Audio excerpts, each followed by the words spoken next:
Bom, vamos dar início aqui à leitura. E essa leitura fica por conta, então, de um estudo enviado pelo Zap que coloquei num dos grupos que eu tenho. E vamos então dar início. É meio grandinho, mas vamos lá. Chegando no início, olha o início lá. Parece que chegou e nada. Agora veio. Bom, eu estou trabalhando no artigo sobre diversos sinais escatológicos que podemos observar na época atual, mas antes disso acredito ser fundamental explicar o significado profético das festas judaicas. Infelizmente, para uma grande parte dos cristãos atuais, as passagens de Levítico 23, onde estão as ordenanças das festas, são marcantes. São maçantes textos relacionados à cultura judaica, apenas sem maior significado. O grande engano há muito mais por trás dessas festas do que muitos imaginam. Primeiramente, repare em Levítico 23:1. Deus define as festas para serem fixas e como santas convocações, ou seja, santas convocações para uma assembleia sagrada, seu povo, uma espécie de ensaio geral. Se algo sagrado foi instituído pelo próprio Deus, não podemos ignorar sua importância. Os cristãos não têm nenhum dever ou compromisso de observar ou celebrar essas festas, mas o entendimento do seu significado traz um ganho tremendo para a fé. Jesus, como um judeu justo, celebrou as festas, como pode-se observar nos registros dos evangélicos, inclusive Hanukkah, conhecida também como Festa das Luzes ou Festa da Dedicação. Leia em João 10, 22 e 3, que é uma festa celebrada pelos judeus, em memória da purificação do templo da profanação de Antíoco Epífanes. Celebração esta que não está na relação de Levítico 23. É interessante observar que em Levítico 23 a primeira ordenança envolve o sábado, o qual deveria ser observado pelo povo de Israel como um descanso solene. Neste artigo não vou abordar o sábado, mas sim as outras festas devido aos seus significados. Meu objetivo é apresentar as 7 festas instituídas, onde as 4 primeiras que ocorrem na primavera durante as épocas de plantio e colheita da cevada já foram cumpridas por Cristo na sua primeira vinda, e que as 3 seguintes que ocorrem no outono durante o período da colheita do trigo se cumprirão profeticamente em sua segunda vinda. As 4 primeiras festas são também conhecidas como as primeiras chuvas, ou chuvas temporãs. Primavera, e as 3 festas seguintes são conhecidas como as últimas chuvas, ou chuva serôdia. Outono. Essas festas formam 2 períodos de chuva. Estão relacionadas à primeira e à segunda vinda de Cristo. Aí está o texto. Veremos que essas festas são ensaios feitos por Israel das várias partes do plano de Deus para a humanidade. Para compreender melhor as festas e seu significado profético, vamos precisar entender melhor o calendário judaico. Pois, diferente de nós que temos um calendário solar, o judaico é baseado no ciclo lunar. Dessa forma, cada mês começa com o surgimento da lua nova e cada dia começa com o surgimento da lua, muitas vezes confundido com o pôr do sol. Deus, em Gênesis 1, institui esse sistema declarando repetidamente que foi a tarde e a manhã o dia. Os meses judaicos, comparados ao nosso calendário, podem ser vistos da seguinte forma. Aí tá os meses. Mês equivalente aproximado: Nissan, Abib, março, abril; 2, Zifá, abril, maio; 3, Marcos, junho; Tammuz, 4, junho, julho; Abib, Rav, julho, agosto; 6, Elul, agosto, setembro; 7, Snei, dezembro, outubro; 8, Bul, Heshvan, outubro, novembro; Shisel, Kislev, novembro, dezembro; Tebet, dezembro, janeiro; depois Sabat, Shebat, janeiro, fevereiro; Adar, fevereiro, março; 13, Vedahav, Adar, Shen, fevereiro, março. Primeiro dia do mês é chamado de Rosh, chefe Rosh Lua. Nesse dia o shofar, chifre de carneiro, era soprado e tochas eram acesas para que cada pessoa soubesse que aquele era o primeiro dia do mês. Leia Salmo 81, 3, 5. Há alguns meses os calendários judaicos são particularmente interessantes e possuem significado histórico relevante, por exemplo. 4 eventos muito importantes ocorreram no primeiro dia de Nissan. Aí tá. Êxodo 40, 17, 35, os irmãos vão compreender bem melhor. Ezequias purificou o templo, segundo a Crônica 29, 2, 3. Esdras iniciou sua viagem de retorno para reconstruir o templo, Esdras 7, 9. Artaxerxes publicou o decreto de reconstrução dos muros de Jerusalém, Neemias 2, 1, 8. No dia 10 de Nissan ocorreu a santificação do cordeiro para a Páscoa, conforme Moisés instruiu ao povo para preparar o cordeiro, Êxodo 12, 3, 6. O dia 9 de Av, historicamente, representa um dia de tragédias e infortúnios na história de Israel. A seguir, uma relação de 8 fatos ocorridos nesse dia que os judeus tradicionalmente lembram a cada ano, mais 4 outros eventos relacionados ao mesmo dia. 10 dos 12 espias retornam em 9 de Av com um péssimo relatório sobre a terra prometida. O templo de Salomão começou a ser destruído pelos babilônios em 9 de Av. Início de fogo do 9 de Av, dia 10 ficou completamente destruído. Segundo templo foi construído pelos romanos em 9 de Avé no ano 70 depois de Cristo. Segundo o historiador judeu Flávio Josefo, o fogo nos muros e em parte da cidade começou em 8 de Avé, que foi em 71 depois de Cristo. O romano lavou todo o monte do templo em 9 de Avé. Bar Kokhba foi morto em seu exército. Seu exército, no caso, foi destruído em 9 de Avé, em 135 depois de Cristo. Em 1290 depois de Cristo, a Inglaterra expulsou os judeus do país no dia 9 de Avé. E em 1492 a Espanha expulsou todos os judeus do seu país. Em 1914, também nesse mesmo dia, a Primeira Guerra Mundial foi declarada. No leste da Rússia, o governo russo começou uma campanha de severa perseguição aos judeus. Urbano II convocou as cruzadas no ano de 1095, no dia 9 de Avé também. A queima dos Talmudes no ano de 1942 e Avé teve início no campo de extermínio de Treblinka, a primeira morte dos judeus sob a determinação de Adolf Hitler. Em 18 de julho de 1994, dia 9 de Avé, foram mortos 86 judeus e mais 120 ficaram feridos em um atentado terrorista contra a Associação Israelita na Argentina. Um grupo terrorista aí, Hezbollah. Agora, com base no que vimos até aqui, podemos ver a tabela das 7 festas judaicas em 6 dias para a comemoração, conforme descrito em Levítico 23. A festa, a época da festa, Páscoa, primeiro mês do 14º dia. Pães asmos, depois primeiros frutos primícios, primeiro dia após sábado, pães asmos. Pentecostes, o pessoal já conhece, fruto trombeta, 7º mês no dia, expiação, 7º mês no 10º dia. Tabernáculo, 7º mês no 15º dia, ao 21º. Vamos agora analisar cada uma das festas da tabela anterior, detalhada e seu significado profético. A Páscoa. Festa que lembra a libertação do povo judeu. Escravidão do Egito para cristãos nos lembra de nossa libertação da escravidão do pecado através de Cristo. Jesus é o Cordeiro Pascual, definitivo e promovido por Deus para a salvação dos homens, conforme profetizado durante todo o Antigo Testamento, desde a queda do homem.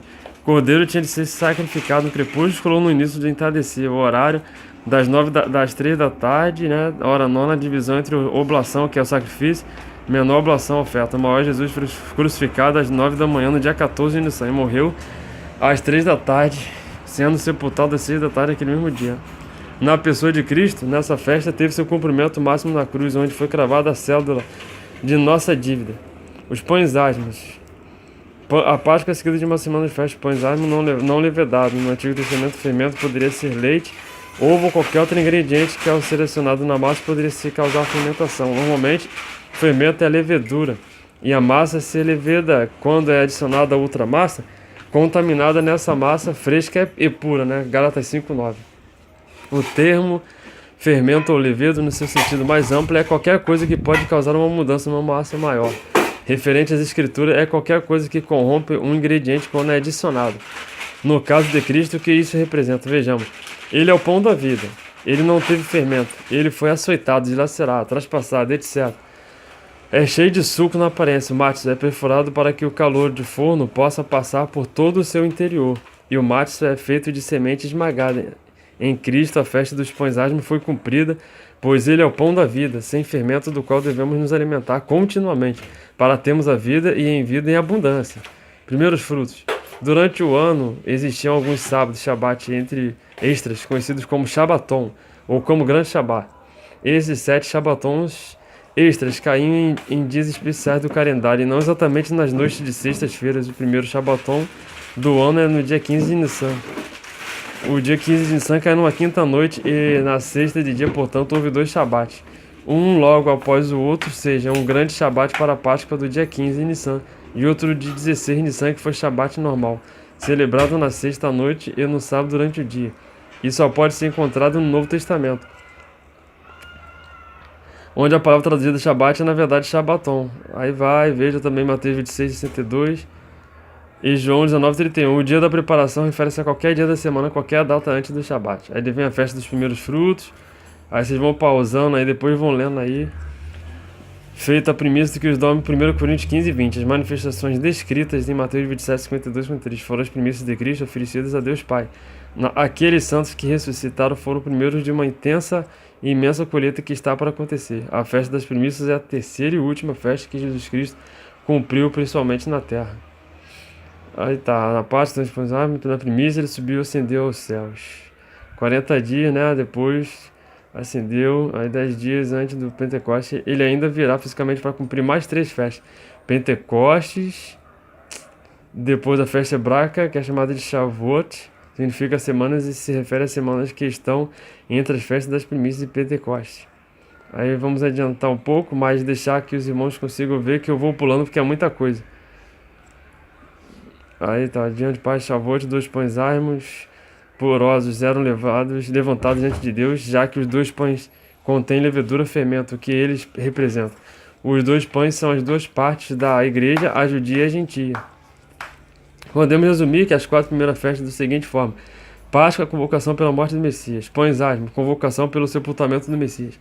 Primeiros frutos, primícias, convocação pela ressurreição do Messias. Pentecostes, a convocação pela nomeação da delegação do povo dado pelo Messias. Vamos observar agora que as 3 festas seguintes, relacionadas às últimas chuvas, a chuva serôdia, estão para se cumprir. Como vimos nas 4 primeiras, Deus zela pelo cumprimento das festas de acordo com os seus significados, e podemos esperar pelos relevantes também para as festas do outono. Trombetas, que é agora em setembro, a festa de trombetas em Yom Teruah, o dia estrondoso do espetáculo, é da Rosh Hashanah. Cabeça do ano, o dia do som do shofar, essa é a única festa que começa com a lua nova. O shofar tinha uma suma importância na celebração do ano do jubileu. Como todos os meses do calendário, o primeiro dia Tishrei começa com o brilho de uma lua nova. Os vigias do Oriente de Israel ficavam observando até que surgisse o primeiro raio, ou sinal da lua nova. Ou esse sinal era transmitido rapidamente de um vigia a vigiar até chegar no templo, né? O sacerdote ficava em pé no parapeito sudeste do templo e soava ao shofar, para que fosse ouvido em todo o vale ao redor. Assim que o sacerdote soava o shofar, os tenentes a Deus, verdadeiros servos, interrompiam imediatamente a colheita, mesmo que ficasse ainda mais para ser colhido, né? Deixava tudo lá mesmo, no campo. Era a época do trigo e eles paravam tudo e se dirigiam para o templo, para a adoração do dia do ano novo, a festa das trombetas. Jesus usou essa ilustração aí para descrever sua segunda vinda. Paulo associa claramente sua da trombeta como a segunda vinda de Cristo sobre as nuvens. 1 Tessalonicenses 4, 16, 17 e 1 Coríntios 15, 51 e 52. E ele associou o shofar com a vinda do Messias. Paulo associou os despertamentos fundosos com o shofar, com o arrependimento dos pecados, e citou as 61, em Efésios 5, 14 e 17 também. Rosh Hashanah é também chamado de Yom Hadin, o dia do juízo, uma época em que as cortes celestiais se reúnem e fazem uma análise completa da vida de cada pessoa. Os 30 dias de Elul antes do primeiro dia de Tishrei é então tempo de se voltar para Deus, e os 10 dias que precedem o Yom Kippur, dia do temor e expiação, são chamados de dias de temor, ou os dias de terríveis, exatamente como o judeu faz anualmente. Vemos que precede o encerramento do Rosh Hashanah e que inaugura o dia do Senhor, Sofonias 2:1-3. Uma curiosidade relevante, os rabinos ensinam o seguinte: no Rosh Hashanah, cada pessoa é julgada. Deus abre 3 livros e todos aqueles que tinham se voltado para ele, seus nomes estavam escritos nos livros dos justos. Depois disso, Deus divide o restante em 2 grupos. O primeiro grupo é Hashim, completamente único, seus nomes são escritos no livro de Hashim, um livro que contém os nomes daqueles que são totalmente ímpios. O destino de Hashim é selado, né? Que ele rejeita suas próprias escolhas, provida por Deus e seu Messias. Segundo é chamado de intermediário. Esse é maior que o Nem, é considerado justo, completamente iníquo. A esse grupo é dado 10 dias a mais para se arrepender, antes do início do Yom Kippur. Eles fazendo assim até o Yom Kippur, então seus nomes são escritos no livro dos justos. Mas se não, vão por livros completamente iníquos, e destino de cada um é determinado no Yom Kippur. A expiação... Aí tá, vou passar aqui para que vocês vão lendo aí no vídeo. Deus revelou sua intenção de que o Yom Kippur deveria ensinar o perdão de todas as dívidas, a libertação daqueles que estavam em algum tipo aí da servidão e o retorno das possessões quando ele instituiu o ano do jubileu. A cada 50, o Yom Kippur teria que ser um jubileu, por quê? Mesmo que seja um jubileu, era uma prática e deveria começar 50 anos depois de sua instituição. No entanto, essa celebração ainda não foi realmente celebrada, de verdade. Israel ainda aguarda a celebração completa do seu jubileu, o primeiro, que vai ocorrer agora quando o Messias retornar, que é a segunda vinda antes da grande tribulação. Yom Kippur, depois tabernáculos, né? O 7º dia das festas tabernáculos foi chamado de Rosh Hashanah, na Raba, que significa o dia da grande Rosana, Hosana, assim como todos os dias de sacerdote derramava água no templo. Durante a festa dos tabernáculos, Jesus também se colocou no monte do templo e declarou ser a verdadeira água da vida, a vida do Espírito.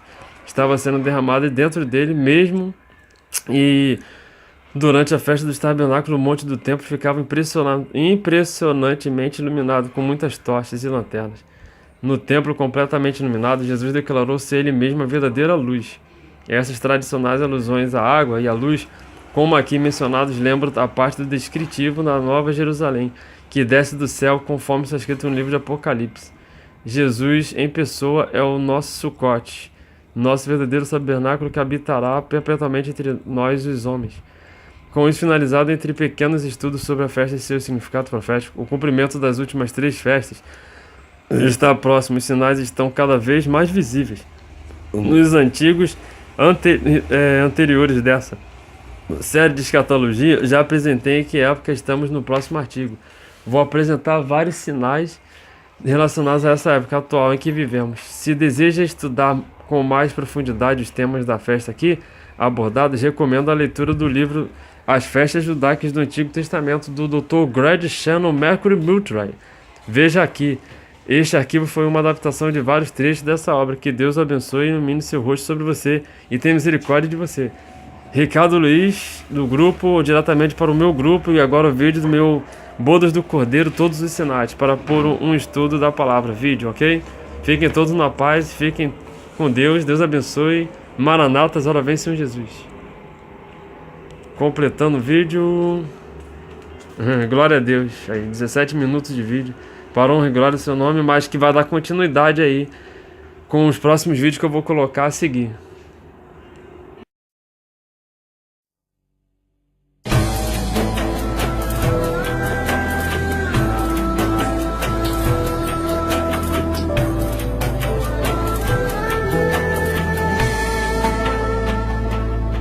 Aleluya, aleluya el bekocho, aleluya erkia uzo, aleluya begvurotav, aleluya kerov godlo, aleluya beteka shofar. הללו בגבורותיו, הללו כרוב גודלו, הללו בתקע שופר, הללו בנבל וחינו, הללו בתוך ובנחול, הללו במינים ועוגה, הללו בצלצלי שמה, הללו בצלצלי תרועה, כל הנשמה תהלליה, הללויה, כל הנשמה תהלליה, הללויה.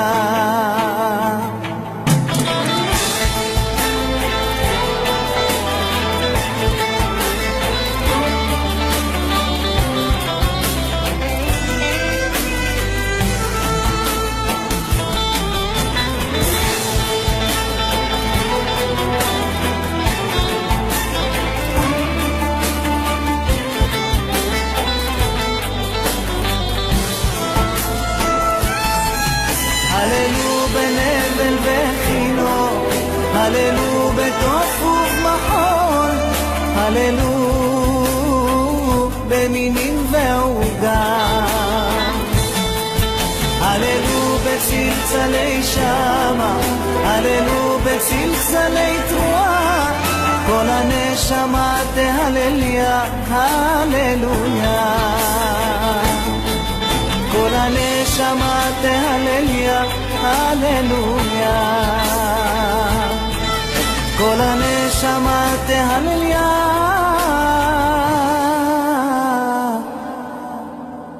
הללויה.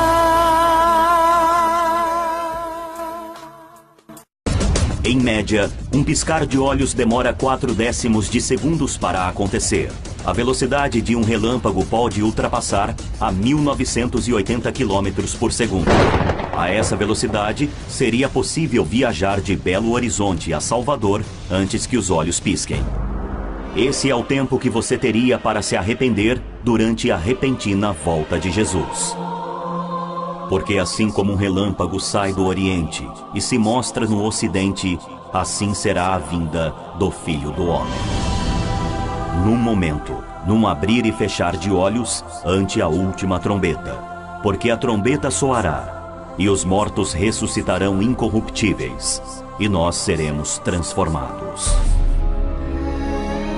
Para muitos, a morte foi tão repentina que não sobrou tempo nem mesmo para fechar os olhos. Em média, um ser humano em seu estado normal demora 0,5 segundos para agir. Porém, esse tempo é superior ao piscar de olhos ou a um relâmpago.